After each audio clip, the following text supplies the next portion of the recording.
what do these 4 books that I'm holding have in common? It's called The Reese Effect.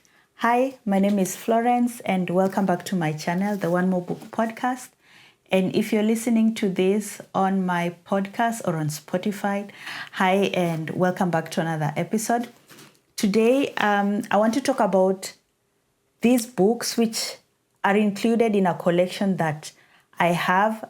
I didn't know that I was creating a collection when I started buying these books, but somehow, let me just talk about them. So these 4 books, like I said, are part of the Reese Effect. If you're new to the reading world, maybe you don't know about the Reese Witherspoon book club, but if you're someone who reads or who is on social media, you know about it. If you don't know, Reese Witherspoon is an acclaimed actress. She's a producer. For me, I remember her from the movie Legally Blonde, which I absolutely loved, 1 and 2, where she was playing a lawyer. But she's really big. Actually, in 2023, she was named one of the richest women in America, or in the world, I believe.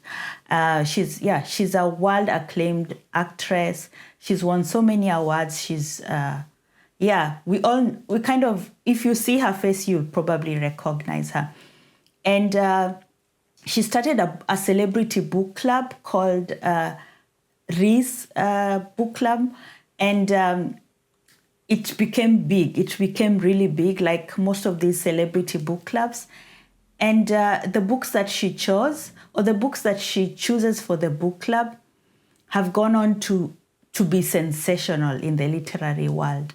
And it's something that I feel should actually be looked into. Maybe someone has talked about it, but for me, I just realized that it's something that I'm interested in, because I have books that I've bought and loved and never knew that they were on Reese Witherspoon's book club.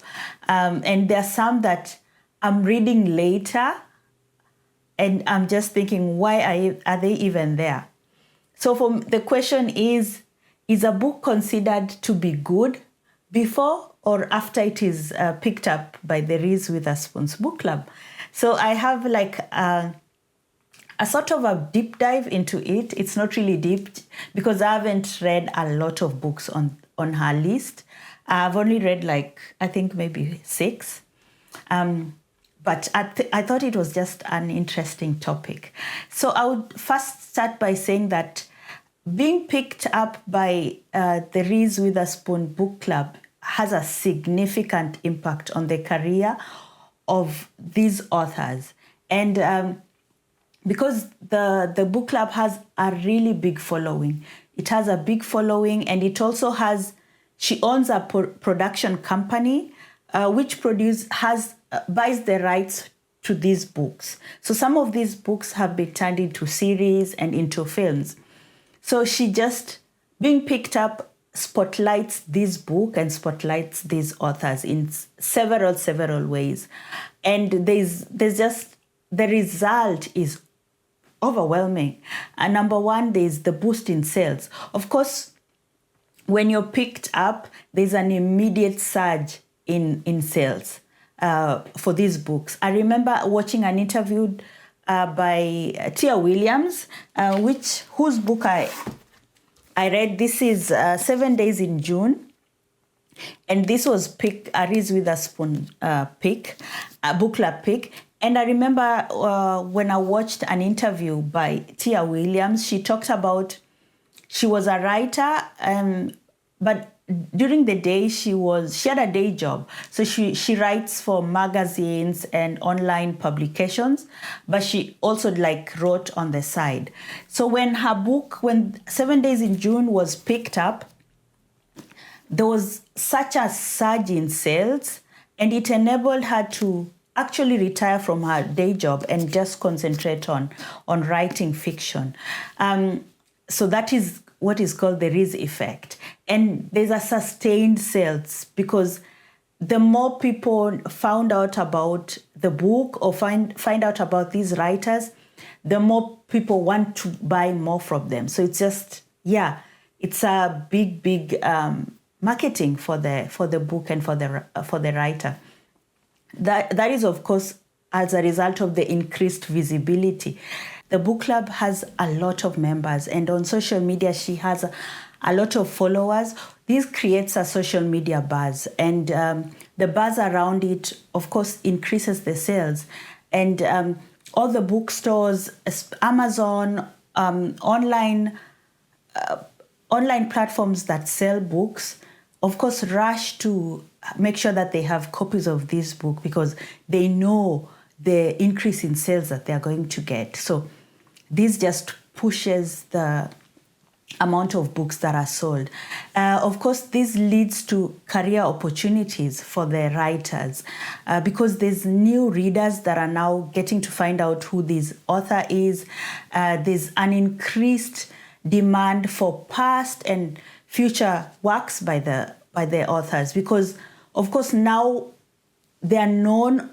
The books become bestsellers on New York Times and I don't know, all these best-selling titles or newspapers or lists. And now, of course, when they want to write a new book, they get offered big checks. What do you call them? An advance. They are given a big advances in order to write books. And, of course, there's the adaptation potential. The books are being picked by Hello Sunshine. I think that's what the production house is called. They pick up the production rights for these books and they're turned into films and series. I don't know if you've heard of Little Fires Everywhere. I think that's what it's called. Or Small Fires Everywhere. I think Little Fires Everywhere by Celeste NG. I remember it's a series. It was turned into a series starring Kerry Washington, and it was really big, the series. So, it's just it's like a, how do you call it? A rolling stone. So it just rolls and it just taking and taking and taking, growing and growing as it rolls. Of course, the critical acclaim and recognition that comes with it, through like literary awards that the authors get or the books are given, they're nominated. Of course, they're discussed everywhere on TV shows, on talk shows, in different book clubs. There's a community engagement because the authors get invited to events. They are called to discussions, and all these leads to financial benefits, which I think is one of the best parts, one of the best things that comes from this, because we all know most of these writers are just struggling artists who mostly have day jobs and are writing at night. And this just gives them that boost that they need to write more. Because as a creative myself, I know the pressure that comes with trying to sustain yourself financially with your art, because then when you do that, it just puts pressure on your art, and art doesn't like, or creativity doesn't like to be pressured. So it just takes off a lot of the table or off the shoulders of these authors, and then they're able to create even more, which I'm absolutely happy about. And of course, there's the long-term impact of being on these lists. There's a surety of career longevity, because people now know you wrote this really good book, and they expect that the next book or all your books will be as good. And of course, there's the branding where you will use, most of the books have they get this, I don't know if you can see it, like a stamp. So this stamp, it's written Reese's Book Club. You can use it everywhere, because that's, if you're like the author, then people will say, Tia Williams, the author of 7 Days in June, a Reese Book Club Pick. So, it's like an acclaim. Yeah, like you are acclaimed.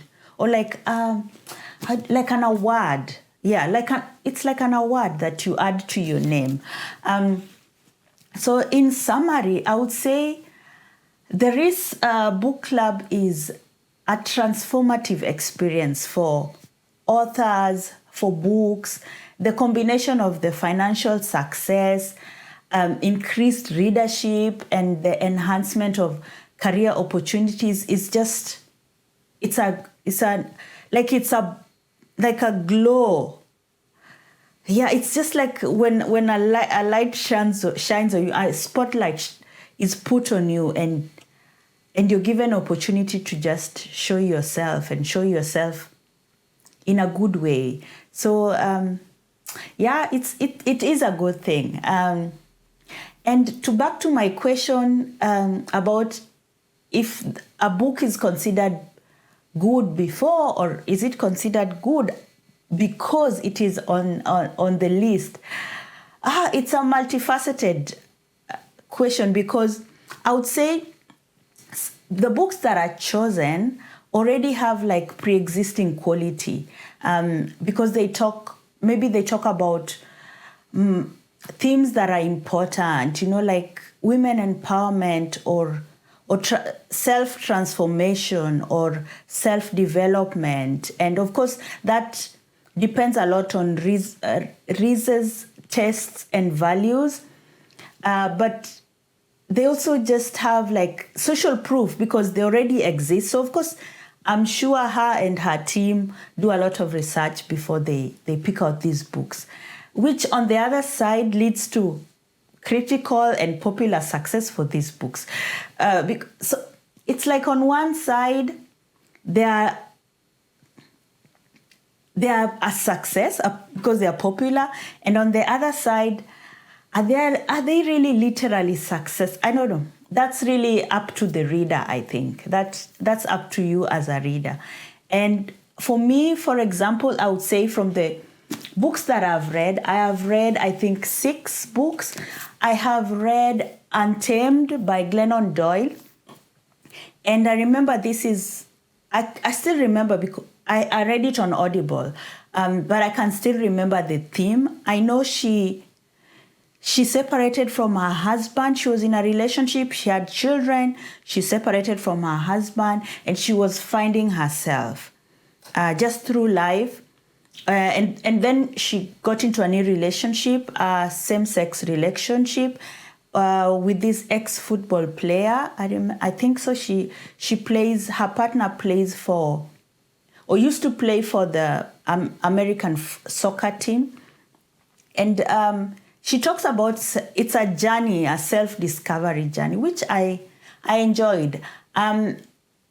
It was a phase in my life when I used to really, really love self-help books, and hers didn't really feel, there's a way in which they can feel very judgy and talk to you from like a podium, but I felt hers was really, it was good, and especially because she's not a woman of color, a person of color, so I didn't really feel like I can't relate. I could relate to some of the things she talked about. So I would say it deserves to be picked, in my opinion. Another book that I read from her is Little Fires Everywhere by Celeste NG. And I'm sorry if I'm pronouncing her name wrongly. And it was also an audiobook. I listened to it. And I know it's a thriller. I really can't remember the bits, inside all the details, but I just remember that it was a thriller, and I enjoyed it. I didn't end up watching the series because I'm not so much of a series person, but from what I remember is the book was really well written. Another book that I read from her that I own and really, really love, absolutely love, is Tiny Beautiful Things by Cheryl Strayed. And it's a collection of letters written to, like Cheryl Stray was, I believe she had a column in a newspaper, so people would write to her, and it was called, she called herself Dear Sugar. So people would write to her with like questions, and she would answer them. So it's just a collection of like questions and answers, and I really, really loved it. I want to read it again. Another book that I read from her that I absolutely, absolutely adore is Eleanor Oliphant is Completely Fine.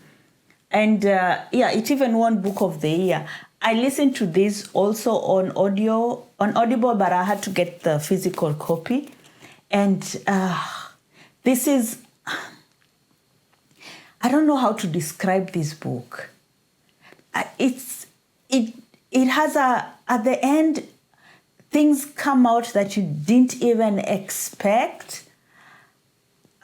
It's a psychological story. Is it a thriller? I don't know. But we follow a woman, Eleanor Oliphant, as she talks about her life.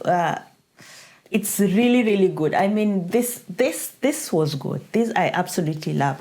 And another book that I have that is also on her list that I didn't know is, which deserves to be there, is The Island of Missing Trees by Elif Shafak.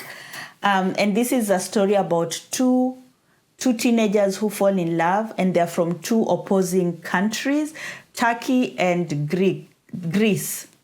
I think in the 1970s.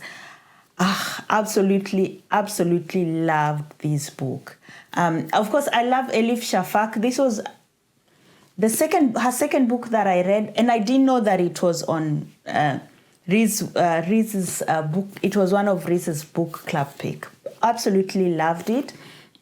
Another book that was on her pick list is Honey and Spice by Bolu Babalola,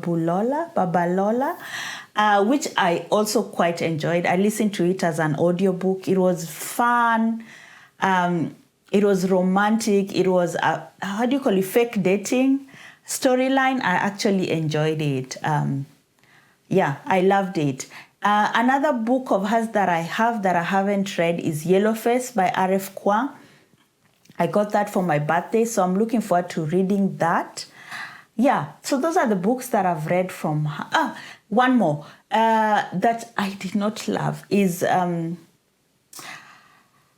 Sankofa by Chibundu Onuzo. I borrowed it from my friend.